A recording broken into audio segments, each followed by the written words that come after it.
Some of you listening in today have probably already done your continuing professional development skills maintenance training. Some of you may have received your notification to do it, but have not done so as yet.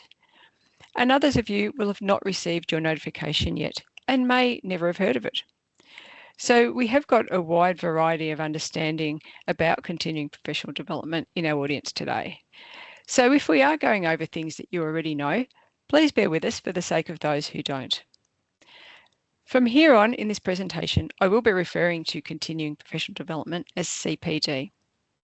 So firstly, what is CPD? It is the means by which the knowledge, skills and competence of the electrical licence holder is maintained, improved, broadened and enhanced.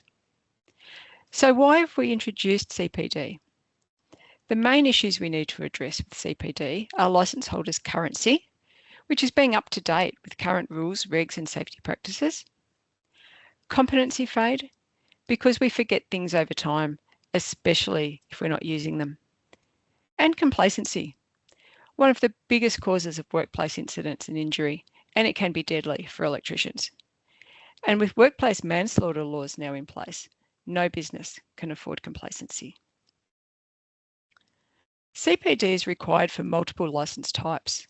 Electricians, licensed electrical inspectors, restricted electrical licence holders, switchgear worker licence holders and line workers all need to do CPD. CPD is made up of two components. These are what we're calling skills maintenance and skills development. So what are skills maintenance and skills development? Skills maintenance is the maintenance of existing electrical knowledge and skills, refreshed and updated to current industry requirements. Basically, it's refresher training of what you should already know, but updated to current standards and safety practices, and keeping you up to date with the many changes to regulations and standards. Skills development is the development or enhancement of knowledge and skills in an area of your interest relevant to the electrical trade.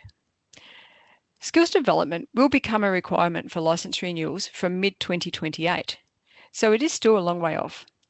But if you've already done your skills maintenance training and you've renewed your licence after doing your skills maintenance training, you're in the time zone where you could be doing your skills development at any time, as you've got the full 5-year renewal cycle to do it.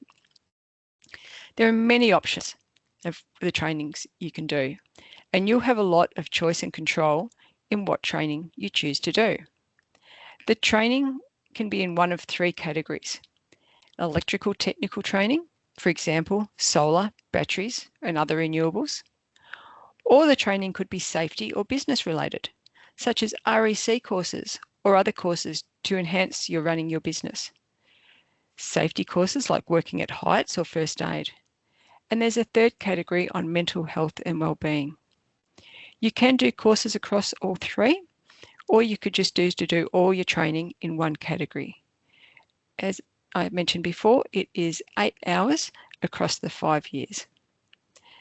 Because skills development is a long way off, I won't be spending more time on this today.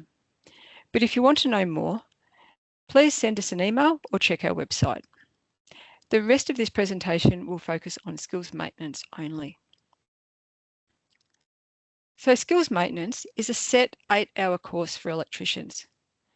Skills maintenance must be completed in the 2 years prior to your licence renewal to ensure you're up to date at the time of your renewal. You'll receive notifications about CPD from 2 years prior to your renewal, and you'll continue to receive notifications until you complete the training. The notification will specify which course you need to do. Don't try and do the course earlier than 2 years.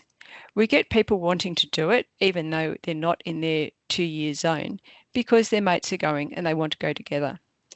We appreciate their enthusiasm, but please don't do that. It won't count, you'll have to do it again, and your training provider won't get paid. The training provider shouldn't allow you into the class anyway. All the training providers are listed on the Energy Safe website. Contact your preferred provider to enrol. Once you're enrolled, you'll be sent some information, including how to log on to the system. There's a pre-course questionnaire to fill in, a couple of introductory videos to watch, and a quiz to do. If you're not great on computers or the online side of things, that's okay. You're not the first and you won't be the last. Let your training provider know and they will work with you on this. Focusing on the electrician's course, on the day, your group will cover 4 topics. Your responsibilities as a licence holder under Victorian legislation, major changes to acts, regulations and standards, safe isolation and mandatory testing. Those last 2 topics include a practical component, which is why you have to attend this training face-to-face. You get to actually practice your testing. There are some quizzes to do, but it's not pass-fail. There is no exam you need to pass. There is time in the day for lots of discussion with others in class. It's an opportunity to talk to other Sparkies, and many people are saying they really enjoy this part of the course. Once you've completed everything, your completion is fed directly into your profile on ESV Connect. There's no need for you to upload anything. You can see a screenshot on the screen of what this looks like on your ESV Connect profile. It will show you the date it was completed and where you did your training. You have 2 years to do this training, but sometimes things happen and you can't get there, or you leave it till the last minute and then you can't access a course. EnergySafe can provide an extension of time for you to complete the training. There are a number of grounds on which you can apply for an extension of time. For example, illness or injury, carer's leave, etc. There's a long list of situations we'll consider for an extension of time. They're listed in the CPD policy on our website or contact our licensing team. But if you simply don't bother to get onto it and you run out of time and your licence renewal date is upon you, we may still give you an extension of time and allow you to renew your licence. But at that point, we expect you to have a course booking made. CPD is compulsory for licence renewals. If you don't complete the training and you don't have a CPD extension, EnergySafe may take action, including suspension of your licence. That is not an action we take lightly, and we will always try and contact you directly before we consider this action. But if you have not provided us with your current contact details or you don't respond to our emails or phone messages, this is an action we may need to take.